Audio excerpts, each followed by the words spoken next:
Good morning, everybody. Yan, I'm looking at this, and Brian mentioned attrition, and I'm not really seeing attrition here. This is pretty amazing, this many people still here at 8:30. So thanks, everybody. And Brian, thanks to you for putting on this conference. I've been to a number of these, and one of the things that I love the most about it is that we can all get together both as dealers and as providers and have really open, honest conversations, which I think is just fantastic, because we all are trying to achieve the same things ultimately, right? And so you're going to see a bit of that. We've got a presentation this morning that's going to be maybe a little bit different of a format. Again, I'm Max Steckler. I'm one of the product VPs that's at CDK. I have a focus around the digital side, websites, our digital retailing product, our desking products, quoting, and then also play a significant role in what I've mentioned before, which is called Fortellis. And so we're going to talk some more about digital retailing and hopefully challenge you guys in some thinking that you have around it in the big picture about where this is going. So this isn't going to be about demos and product. It's more going to be about the market. Now, this is exciting for me because I've got a great friend here, Yan, and I'm going to let Yan introduce himself, but we've been collaborating together on testing that Yan has been doing in the digital retailing space, and he's really been helping us evolve our thinking. So you're probably wondering, why is a CIO in the room, right? We do IT stuff, back office. But really, you heard from Paul Nygaard, our SVP of marketing yesterday, about what's changing in our market. Why I'm excited to partner with CDK and Paul and all the providers out there is we're really trying to transform what happens in store and through the life cycle of the customer journey. And so Yan Purba, I actually came from healthcare and life sciences prior to automotive retail, only been in the space for 3 years. So I'm going to add some color to how I see it outside of automotive retail. And hopefully you guys will be interested about what we're going to discuss today. So we're going to tag team a little bit, kind of go back and forth. So if it feels like a tennis match, hopefully you can kind of enjoy where we're sort of going with this. Keep everyone awake, right? So to start off, Brian, you called us out being the East Coaster that you are, and you said, why the hell didn't you answer the question, right? I was fourth in line, so I was just following the lead of where things were going. But clearly, my guys gave me a to-do before we start this to define it. So I'm not going to define it now. I'm going to define it at the end. But I think that you're going to find as we go through this presentation, it's going to help you understand why we're defining it the way that we're defining it. Because the presentation that we've put together here is really about trying to think about what is it really going to take in order to make digital retailing really be successful. And Yan was one of the ones that came to us, and it was great because he said, look, Max, I know you got all these features and you're showing me all these widgets, but it's got to be about alignment of all of the key people that need to make this thing work. And so that's what we've really aligned this whole deck around. What needs to be aligned in order to make this work? And then what does digital retailing ultimately end up looking like? So as we set up this presentation, we said, okay, here are 3 questions that we want to get answered. The first is, what are consumer expectations of dealers? So there's research that's been done. Chip's research was great. I like that. We have our own research that's proprietary we've done. We'll share it with you, and it'll give you an idea about how we're looking at it and where we think the industry's heading. But also another big question that Yan kept pushing us on was, are we there yet? Are we at an inflection point? Are we at a tipping point in which digital retailing, you've got to be there, or you're not going to make it? So we're going to talk a little bit about that and give you a point of view about where we think we are in the inflection point, and then what's driving it, and what's driving consumers and what's driving us. And what are the key indicators in your stores, in your world, that show you, okay, when you're ready. Out there. Yeah, exactly. And then the last point is, what do we need to do to take advantage of this? And how do we need to be thinking about it? And what role as providers, such as CDK and Roadster and the rest of the partner members, what role do we need to play? And then what role as dealers do you guys need to play? And so we're going to look at this sort of from a larger perspective. So alignment, okay? 3 big constituencies as we see it. The first of these is the consumers, right? We've been talking about consumers with the research that Chip talked about, but these are the ones that are really driving the push toward digital retailing. And just as Chip has been saying, you need to have transparency. One of the key words that he used, transparency, trust, and validation. We see it the same way. You need to have transparency in that process, but there's another piece to it. You see, the transparency is just the piece that gives you the ticket to be able to get the attention of the consumer. But the consumer's really looking for something different. They're looking for an experience.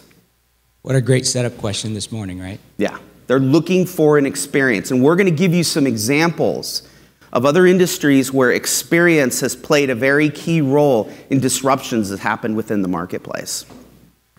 So the second one is obviously dealers. Now, if you think of digital retailing just as a lead gen machine, spit out more leads. How many more leads did I do? How many cars did I sell online? We're arguing that that may not be the right way to think about it. That this really is talking about efficiency.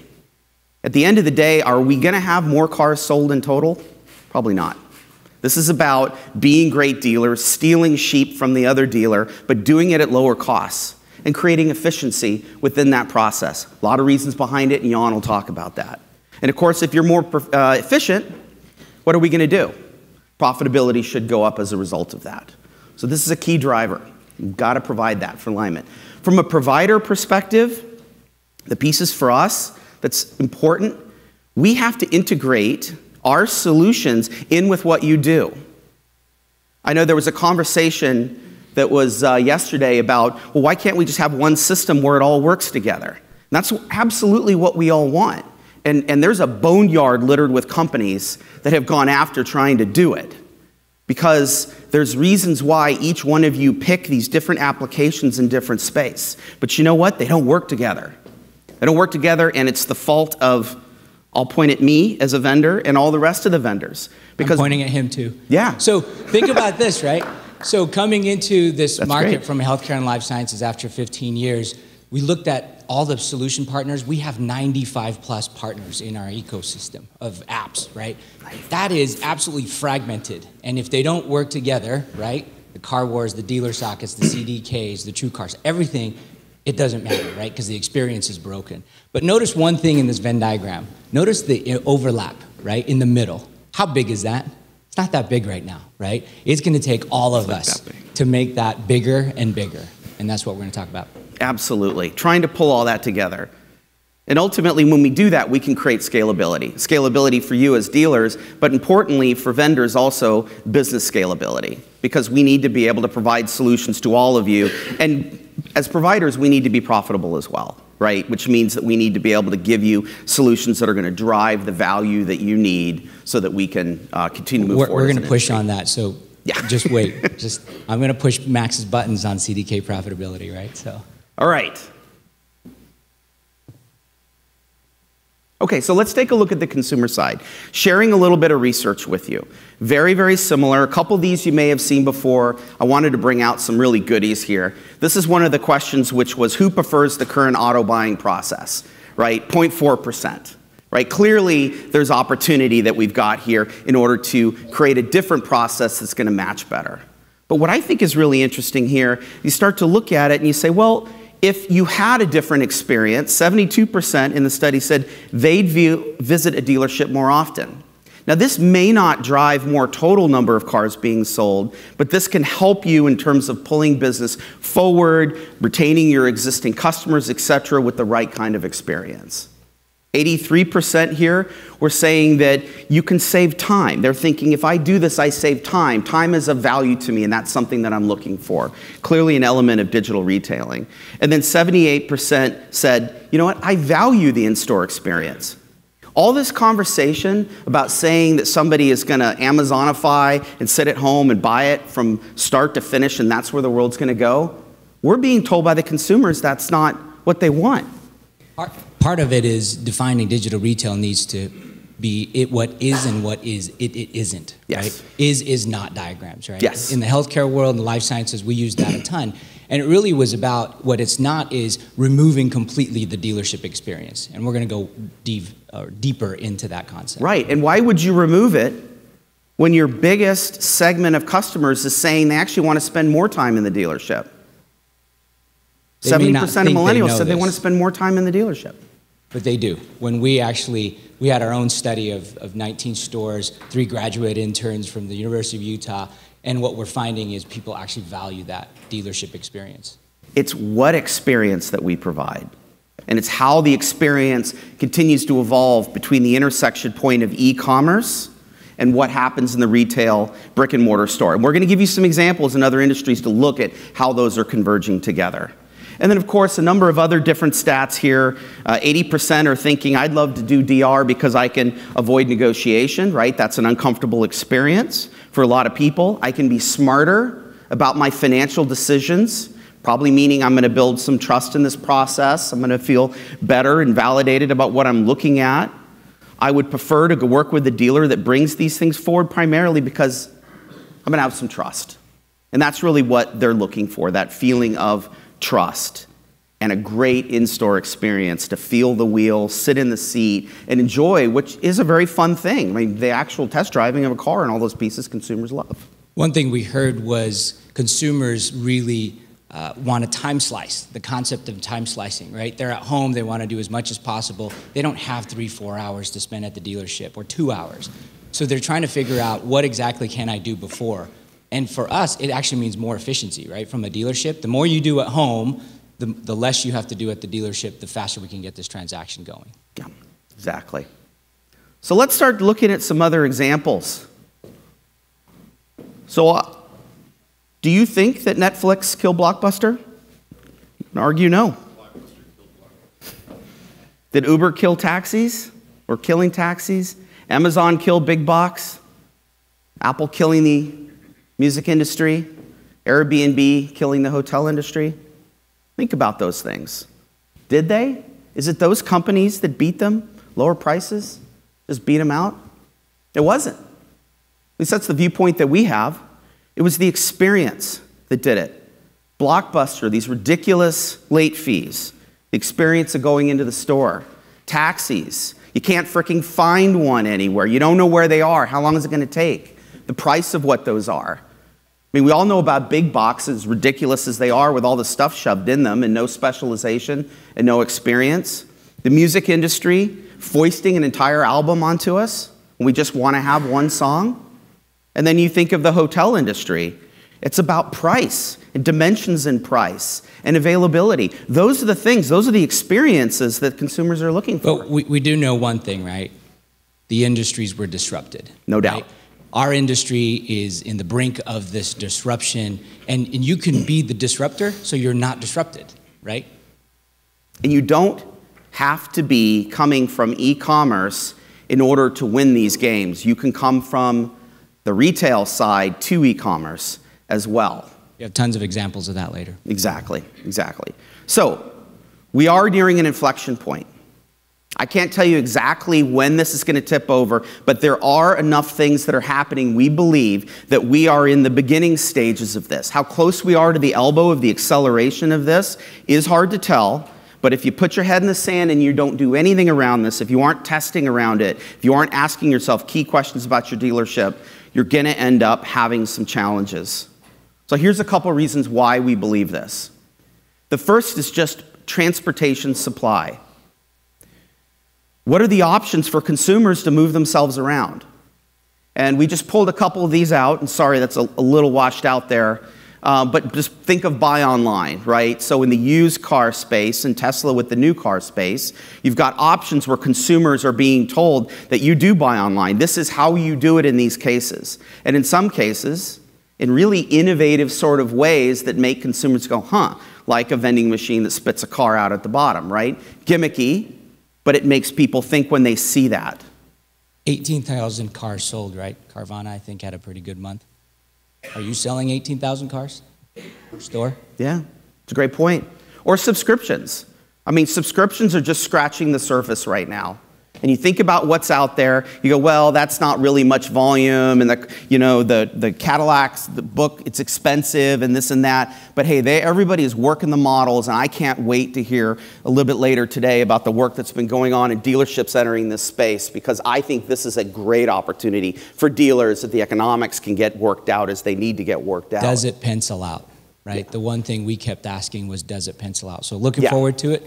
Hopefully we get some insight. Absolutely looking forward to it. But I think this is very cool. I can tell you as just a regular consumer, I would do subscription for my daily driver in a second in Seattle if it was available. I absolutely do in a second. I know a lot of people that feel the same way. And then lastly, booking online, immediate, transportation, on demand, I want it right now. right? I have alternatives. And that works really well with, I think, subscription, but you've got alternatives of things like Lyft and Uber. But don't forget about urban environments where the last mile can be challenging, and what's going on in the biking space with Ofo and Lime Bike, that you can pick a bicycle up at any point. I was looking at an app from a startup that was called Migo, and it mashed up all of the different online booking providers plus all the bicycle providers onto a single map that was in real time, just like Uber, but you could see all of the cars and available bikes everywhere with the real-time prices between where you want to start and where you want to end, literally creating competition amongst all those options. With one click, you can order it. And that's where this is going. It's options, right? And I think that this begins to create a bit of a tipping point over. The next is Amazon, and that really got washed out. Jan, look at that. Sorry. Can't even see that. You can see the car in the background. What? Can you see a guy there Delivery putting guy. a box in a trunk? Can you see that, right? So in this particular case here, did everybody see the announcement of Amazon and GM and Volvo and the deal that they did, right? This is kind of a big deal, guys. I think it's creepy.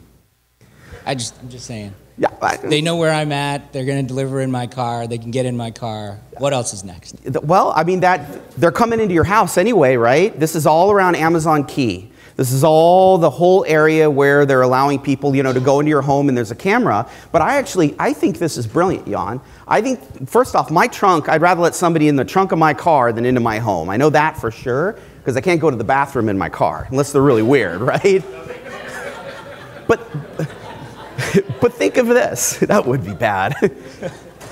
Think of this, though, right? The kind of people that buy from Amazon, think of the demographics around that, and think about how they think. Now, think about their orientation toward digital retailing, like segment out customers. What has GM and Volvo done? Created a connection with a segment, right, Jan? Absolutely. So one of the things I asked Max was, hey, so how do we know we're at this inflection point, right? How do we know that our consumers are ready? I said, can we get Amazon data on how many days per household the delivery truck delivers from Amazon, right? If it was my house, I tell you, it's like 6 days a week. My wife has something coming every day, right? But you talk about, are we ready for this from a vehicle delivery perspective, right? Again, 18,000 cars, right? Carvana's public, it's all in their information. But you take a look at how many of your stores are delivering vehicles. I guarantee you are doing some type of delivery. But is it ad hoc or is it deliberate, right? And what is that real experience? We're going to talk about that. Yeah. And I think this, to me, is a much more interesting move than worrying about whether Amazon is trying to sell new cars online. Because I think that's much further out. But this is real, and this is about data, and a lot can be done with this. Interesting to think about. So you've got these things that are happening. It's kind of saying, okay, are we in trouble? We're brick and mortar, right? Because that's how we sell. So, here's another thing to think about. Malls. You cannot open the Wall Street Journal without reading a death article about a mall somewhere, or an empty mall, or Sears getting hammered, right? A lot of stores have closed. 25% are expected to close again, right? It's like a half-life thing in the opposite direction. They just keep going. Toughest year on record. 23 big box retailers closing. Something's not working there. But the question is, does this mean, is this an indictment on physical retailing? No. It's not. It's not. And this is actually some really cool stuff that's going on right now. Look at this. In 2017, retail sales are up more than $100 billion, and 4,000 more chain stores will have opened than closed. So it's not that physical retail is dying, it's the type of physical retail. It's the segment of it. Something like a mall where you shove everybody in like cows and it's all there. That's not what the value, that's not the experience that consumers are looking for. They're looking for a different kind of experience. And you've seen these interesting new retail stores popping up. And quite often, what do they have? They have a strong intersection point with e-commerce. So let me give you a case study. Has anybody ever heard of Warby Parker? Okay. Beautiful, nice eyeglasses, reasonably priced. The founders of Warby Parker were graduate students that were irritated with how much it cost to get eyeglasses. They understood the way that the market was contained, so they came up with the business idea to go to China to source it, but get great designers to create the glasses and offer them online. Online. We're going to sell them online, and we're going to be the right price, and everybody's going to buy them. And they did that. And they were moderately successful. But they began to find a challenge with it, which is, all of you that wear glasses know that they got to go on your head, they got to fit right. All of our eyeballs are shaped, you know, there are a little difference in terms of our length, the nose bridge. We care what our glasses look like because everybody looks at us wearing those glasses. And they said, we have to combine a physical presence with the online presence. This is how they brought themselves into the physical retail space and combined that together with the e-commerce space. This is a big inflection moment here, guys, I think for all of us, because it begins to point toward where we need to head. Their founder said, the future of retail is the intersection of e-commerce and brick and mortar. And if you think about this right now, you could probably start to come up with a few examples in your own head that Yan will talk about. Think about cars. It's an emotional purchase. It's a big purchase. Does it smell? Does it feel right? Do I sit in it correct? Am I going to fit correctly? Everybody sees me in it, just like my glasses on my head. It's a whole lot more physical and reality than virtual and digital. That's right. So we can add value in that. That's right. That's right. When I buy that sump pump on Amazon, nobody sees me with my sump pump. Nobody cares about me and my sump pump, right? But definitely it matters around my car. So very, very interesting.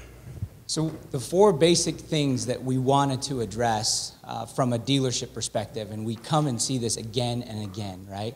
Is this car for me? Does it fit my lifestyle? Are my family going to be okay in it? Are they safe? Are they going to enjoy it? Is the technology package correct, right?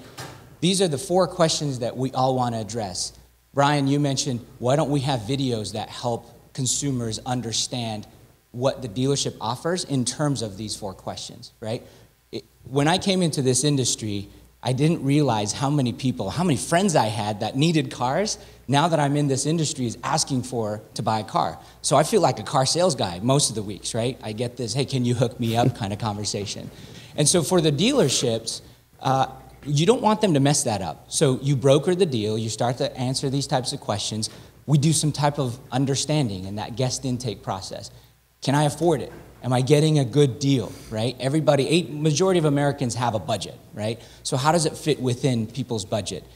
As much as possible, help them do that in the comfort of their own home. And so they're kind of more open to themselves, right? Sometimes it's uncomfortable with the salesperson asking, hey, what do you think your payment's gonna be, right? Well, in the grand scheme of the whole budget, and am I getting a good deal, the true cars are out there. That's why there is 18 visits before we get to a dealership, right? Because they're looking for this validation. Why can't we give that to them, right? And do I really trust this dealer? The most prominent answer we received is what? What do you think? Is it yes? No. It's a no. Do I trust this dealer? I can go to Dealer Rater and go everywhere else to find that information in social posts.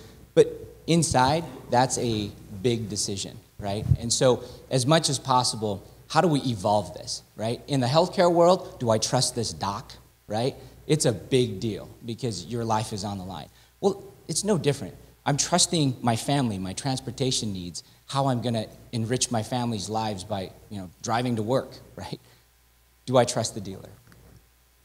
So we looked at 19 stores, 3 graduate interns, and looked at this customer journey. And we looked at, you're familiar with the automotive customer journey, right? It starts with the need, and then the research, and then you engage them online, and you do all this stuff that marketers do. But it doesn't stop there, right? This whole journey is just as important in the digital retail space and the physical as in the virtual, right? So do you maintain it properly? Do you engage them after the sale? Do you really help them, and we're going to focus more on the buying process, but do you help them in owning the vehicle, right? It's a simple question. You all understand it. But my challenge to you as marketers and digital leaders in this automotive space is spend the time with the stores, right? Really understand that touch point of what happens in the stores. Again, why is the CIO here? Because I'm the middle guy in the middle in that intersection, right? I see what my partner Paul Nygaard in the marketing is doing in that raising the buy and the process of buying and the awareness and the BDCs and the calls. Well, that goes through technology infrastructure to connect to the store, the DMS, the e-contracting. So we're going to talk a lot about that. And I'm going to pick it up if that's okay, just to kind of wake everybody up if that's okay. Thanks.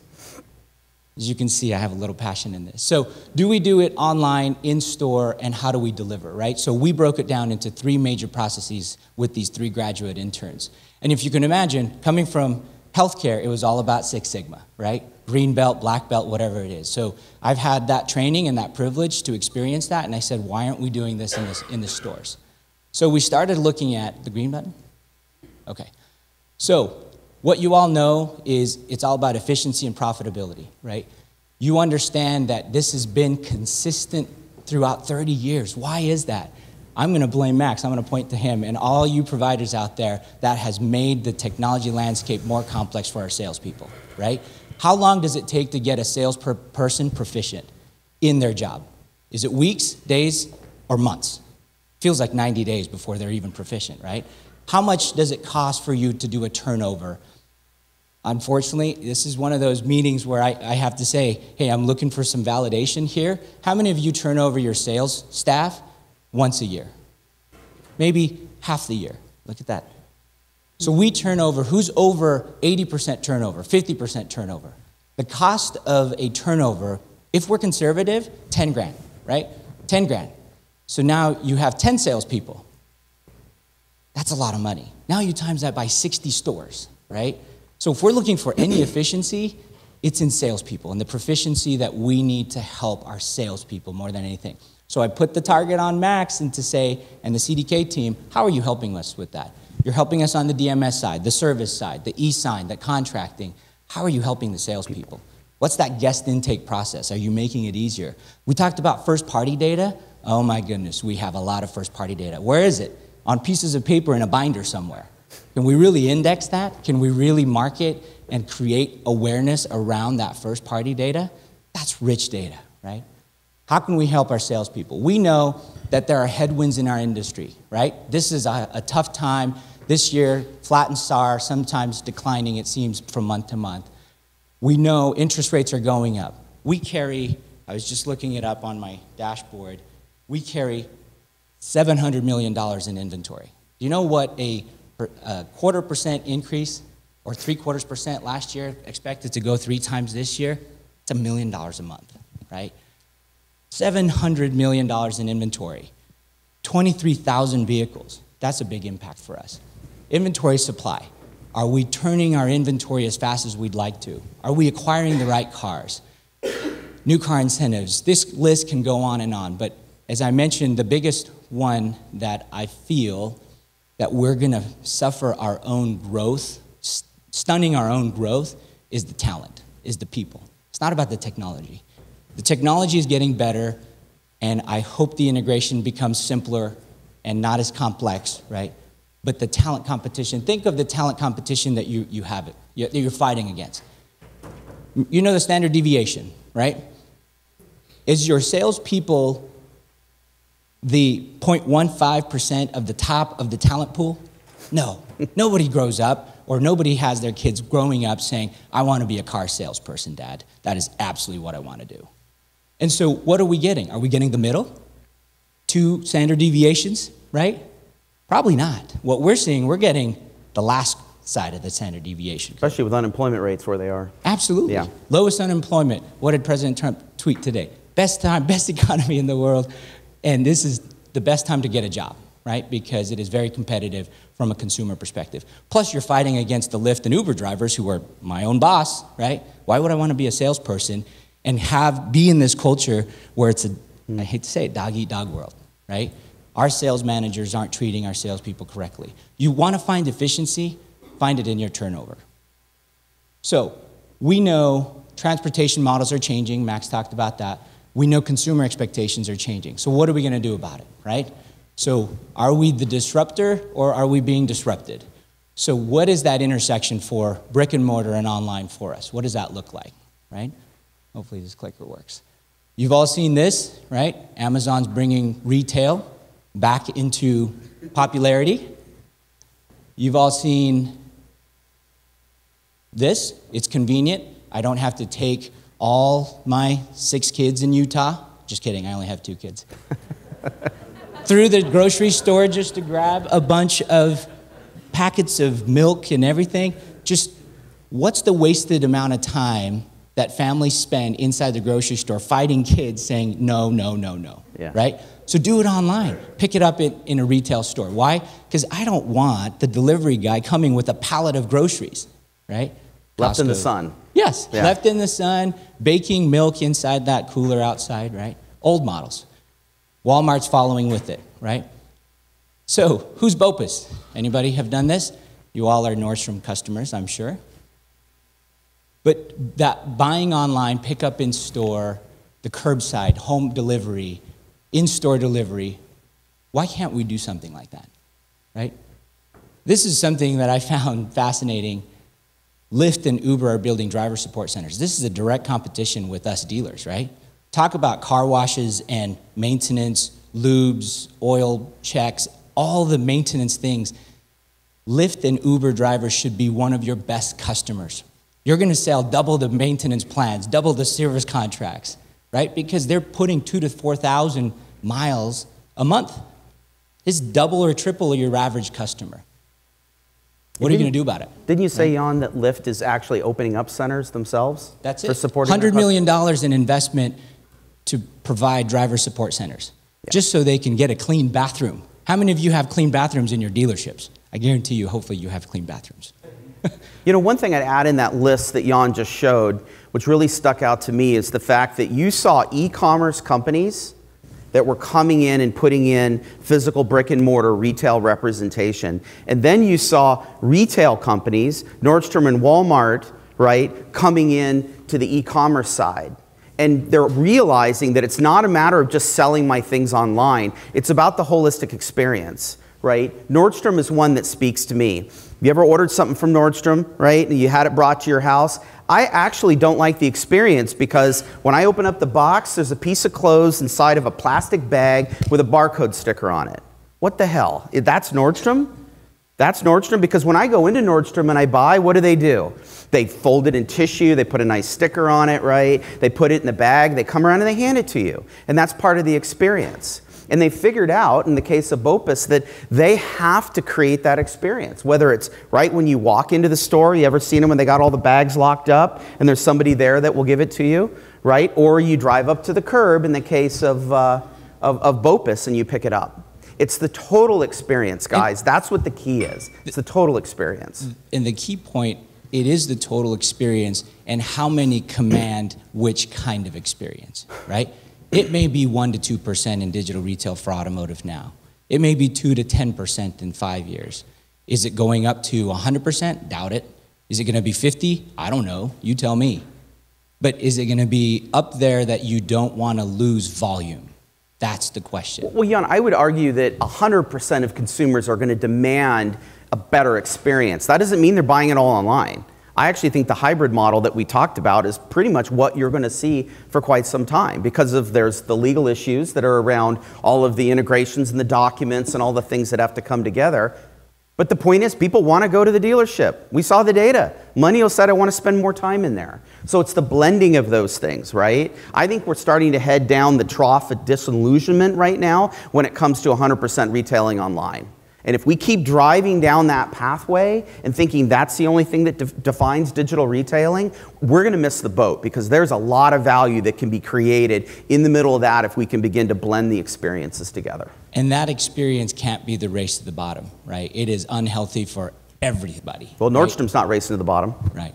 So that was a good question this morning, or a good point, that you can command this experience and provide additional value, and we've seen consumers want to pay for it, right? So, where's the profitability, right? You all operate dealerships, you've been around dealerships, you're starting to see the decline in the front gross, right?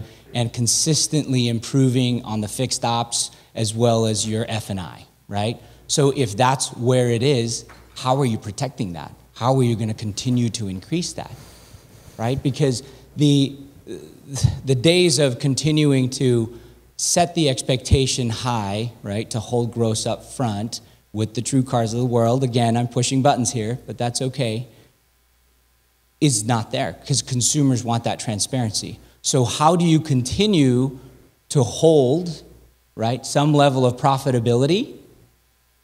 It's through the experience. So it's a tough world out there, right?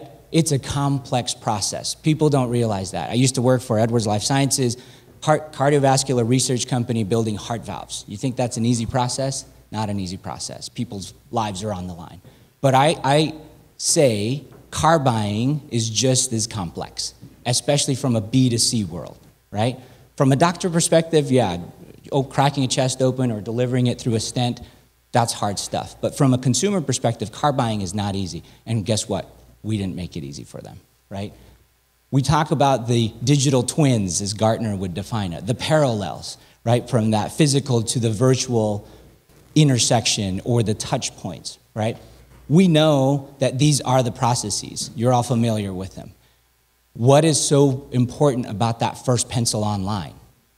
Well, what's important about it is, one, you should be holding some gross, right? Two, it should be what you can expect inside the store. So when the customer gets there, what are you going to do? Are you going to start them at zero again? Or are you going to acknowledge a special process for these online buyers? Are you going to drive the trade from online? Why? Because they're at home. Let them take pictures. Have your appraisal team do what you need to do in the back end. So again, for you marketers that haven't been in stores in a long time, spend your Saturdays there. I know it's hard to ask. Just one Saturday a month. Watch what happens, right? Because what happens in store can't be disconnected from what happens online. That culture, that feel, that transparency has to be consistent, right? Are we taking advantage of the process of identifying the right customers? What kind of customers do you want? Is it a batch and blast shotgun approach? Hopefully, it's a rifle shot, right? Hopefully, you're understanding your demographics, your PMA, who's in the market, who isn't. Are you partnering with the people with the data around households, right? We're doing some things that are not as conventional as Car Wars would probably attest. We're taking all our CRMs, rolling it up into one super CRM inside of Salesforce, and this is not a Salesforce pitch, but think about all that first-party data that we collect through Larry H. Miller group of companies. We have the Utah Jazz, the Vivint Arena, the Megaplex Theaters, the Prestige Financials, the insurance company, right? We have all that data that we hope to leverage to automate marketing, right? Some level of awareness. How do we protect our F&I line of business online? Are your F&I commercials compelling enough online that it's compelling somebody to say, you know what, I need to learn more about that? Or is it just the standard, here's our maintenance package and here's what we offer?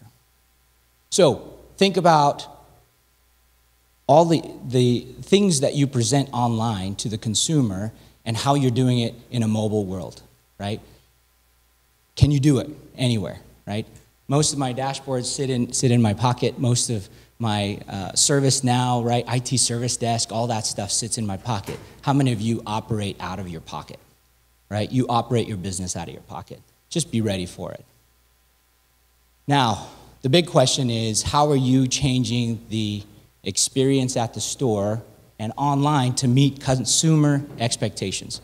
Max talked a lot about great data. And by the way, that CDK research is available for anyone who's interested, right? Yep. And this is the first thing I said is, oh, it's just CDK data. Oh, they're just, who knows where they're. But you read the data and where it came from, thanks to Michael Eggerling and team. They really focused on what the consumer. It was an independent third party that did it on behalf of CDK. Big sample size, yeah. Right. It's a big sample size. Plus, we did our own. So do your own. Do your own Six Sigma plan or team. Hire consultants. Do whatever you need to figure out what is your process in store as it relates to the continuation of the online journey. So this is what it looked like at the end of the project of the 3 graduate students on the right side. Simple process. We took 19 stores. The most common of them were these big moments of truth. I asked them, what really mattered in the process?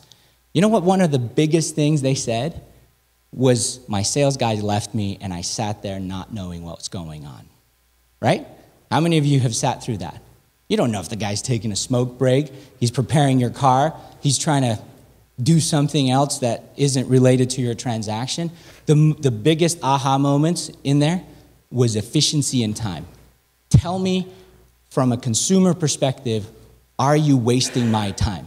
Or are you efficient in what you're doing with me, right? How many of you, and it's gonna take all of us, right? We're guilty of this too. Yeah. It's a huge culture shift for our stores. Most of them are saying, no, we want them to sweat it out and spend 3 hours so they get to yes, because they just want to get out of there, right? Okay, I'm sorry, that's the wrong approach in my mind. And you're gonna throw stuff at me, and that's okay. The general managers at our stores do the same thing. Oh, you don't know anything, you're from healthcare and life sciences. And it's okay, I don't know a whole lot. But what I do know is the data showing us that the consumers want an efficient process. Right? So, does your retail store, the transformation of in the store, is it getting beat by the Best Buys and the Victoria's Secrets with their video walls? It's not about investment. You can do digital video signage and create a digital experience in store by spending $1,000 on a projector, right? Don't spend 100 grand, we made that mistake, on a video wall. It didn't sell cars. It was awesome to watch the Jazz in the playoff semifinals, right, in the West. It was fantastic. We spent a lot of time getting people in, and you know, it is a time killer, right? So, figure out a strategy, simple stuff, right? What is your strategy? What's your process? Hey, partner up, because you can't do this alone. You're not a tech company, I'm not a tech company. So how do you leverage our partners? How do you go and make sure that the online selling culture matches what's in store? And that really, we think, is the intersection and how it's going to make an impact. Yeah, so this is going to be a journey.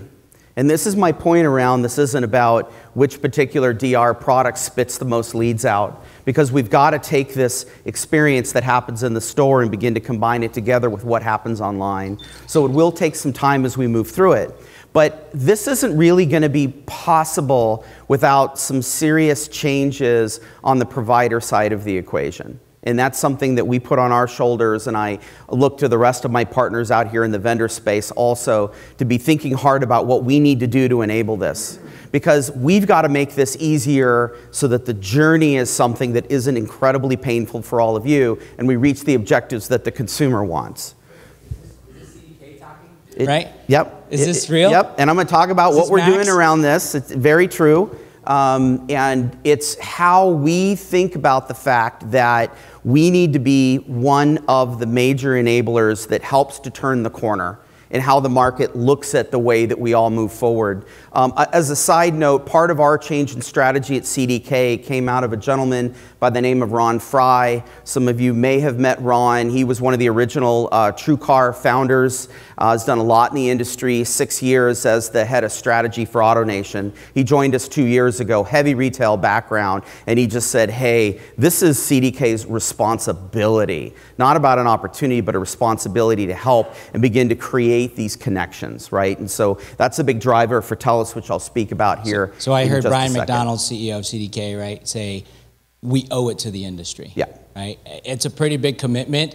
Let's see how it plays out, right? Hopefully all you partners and providers and vendors partner up. Right. So from a provider standpoint and thinking about digital retailing, we sort of break this into 3 responsibility areas. One of these is around the user experience, and I think the industry's doing a pretty good job with this. I think there's a lot of really pretty things to look at and experiences for consumers to step through. I'm impressed with all of the other providers that are out in the space, and we're all kind of racing forward to create that great experience. That's good. That's only 1/3 of it. Only 1/3. And in fact, if you're trying to get to transactions and profitability, it's actually probably smaller than 1/3. The other component is going to be deal accuracy. How are you going to get trust if the thing they do online, they go in the store and it can't be replicated? It's just not going to work. Or how good is it going to be if a deal gets put together, you try to put it through in the contracts, we all should get to digital contracting, and you're getting huge rejection rates. Taxes and fees, right? Don't forget. Guys, Tesla has a 58% rejection rate on their retail contracts that get done online. They have to redo 58% of their transactions that happen in the back end because the numbers that they put together aren't correct, because they get taxes and fees incorrect, or there's components of the lender data that ends up getting incorrect. 58%. I've heard this directly. One of the major points of Six Sigma or Lean is no redos, right? It's time wasted inefficiency. How about 58% too much? Have you measured return to finance, right? Those 58% re-signs or return to finance, that costs a lot of time. Everybody celebrates Tesla and what they're doing, yet on the back end, trust me, there's just mountains of people running around doing this stuff with arms and legs to make it work. We got to solve for this problem. And then the last is integrated dealer workflow. This has to integrate in with the systems that you have. Going in and saying, great news, I can get you there, rip everything out and put all this new stuff in. Right? That was the CDK way. That was the story that we would tell. We finally figured out that nobody is willing to do that, right? Too expensive. You've got to allow for best of breed applications. So the way that we've approached this is to think about a commitment to openness. And yes, again, I am from CDK, and I am saying commitment to openness. And we're feeling that way. We're trying to demonstrate actions in that way. And I would point to everybody else here, including my partners and friends from Cox with DealerTrack, commitment to openness, right? All the other vendors that are here that need to create integration so they can serve you better and serve our customers better. So the way that we're doing this is, first off, on a UX perspective, is portability. Our connected store product, it's one of many that you can get. There's a lot of good products out there, but it's designed in a way so that it can run anywhere. It can run on our websites. It can run on other websites. It runs on top of CRM applications. It can run on top of third-party portals if those companies want to do that, but designed in that way. I think Cox's move with Accelerate is really interesting, that the experience of a consumer with your vehicle that's on one of their portals is the same as what they get on the website. I think there's going to be a continued push in that area to figure that out. And watch out for the OEM, because they're going to throw monkey wrenches and all that. The next is going to be deal accuracy. One of the things that CDK announced at NADA is that we did a partnership, a very, very deep partnership with Route 1, where we're embedding the entire Route 1 toolkit inside of our DMS. So you don't go to a different place, you stay in the DMS, and you can work the contracts directly inside of that system. What's exciting about that is Reynolds & Reynolds has made the same commitment. And I've been part of those working groups, and this is full down the technology tracks right now. This is absolutely happening, and this is going to create for more efficiency as we bring more digital retailing into the fold and flow it right into the process. And then third, with integrated dealer workflows, Fortellis, that I talked about before. If any of you want to see more about Fortellis, if you go to fortellis.io, you can actually go into our portal, you can read about it, you can even register as a developer and start to take a look at how the platform works overall. Does it feel too good to be true, right? We thought it was too. John, we tested them. Yep, it's a journey. We tested them, right? So we're actually on Fortellis. We're going to be developing our own mobile app, doing all the things that CDK needs to be doing, right? The integrated appointment scheduling, the ability to look at service pricing, for example. Those things that CDK and DMS offers, plus your digital retail, we're going to test it out, right? Yep. The reason we've done Fortellis is because when you look at all the things that happen online, all the things that happen in the store, there's a lot of it, right? And there's this wall that breaks down. I wouldn't worry about all the detail in this other than to realize that we're trying to say, how do we help you bring that online and that in-store together? And with this crazy process, if we don't create the integrations, they're going to allow for real transactional data to move through it. What's going to end up happening is this. When ADF is the only stinking option that's out there, when the only data that you can pass through in an integration is focused on the front end part of the retail, you're not going to get to where the profit is. How do we make sure that when we show insurance products online that they're actually rated, that they're legal in terms of what we're showing, that they're the correct rates? How are we going to flow that data from the back up into the front? And to make sure that when it's integrated with the deal, you're taxable and not taxable, and all those dimensions are flowing through and then coming back into your desking system or into your F&I system. This is the part that Fortellis is working to actually be able to tackle. There's a lot of guys out there providing a lot of front-end capabilities. And just to continue to hammer this home with this wall between the two, what we're saying to you, this is the journey that we want to make. This is the journey that we're actively working on, which is for TELUS to help and bring that together. There's going to be a lot of different dimensions that move around, a lot of different players as we go toward this longer-term journey. But for us to be an enabler of this, we have accountability, a responsibility. We think it's going to be healthy for the market, it's going to be healthy for our dealers that are out there, it's going to be healthy for our consumers, and hopefully for CDK, it's going to allow us to be able to continue to work within this marketplace and work on our brand with all of you. Everyone's thinking, at what cost, right? What's this 3PA cost going to be? And so one of the things that we challenge CDK is our executive management met with executive management, and they have to think of it like other industries, right? Salesforce.com's Force.com app exchange isn't a you have to pay to play, but it's metered, it's by the drink, right? By transaction. So we're pushing that way. Yep. What do you think, Max? And that's the entire model of for TELUS, is it is by the drink. What gets paid is based on the value. Now, it's important to understand that for TELUS by itself is something that could sit anywhere. It's not about CDK. It is a platform. We partnered with Google in the development of this platform using a technology called Apogee. Okay? Our objective is that Fortellis actually spins out of CDK and is separate. CDK will put its capabilities into Fortellis. We will make those things available to provide that integration, but we hope that all other vendors provide APIs. We hope that people like Yan that create super secret AI systems for doing super CRM, that he puts in APIs that he can provide back to other providers, and people can build apps on top of that. But it's right-sized, pay by the drink. Small companies pay very, very little to spark innovation. It's a big, big key piece of this as we continue to move ourselves forward. Again, fortellis.io to take a look at that. So we're at the end point here.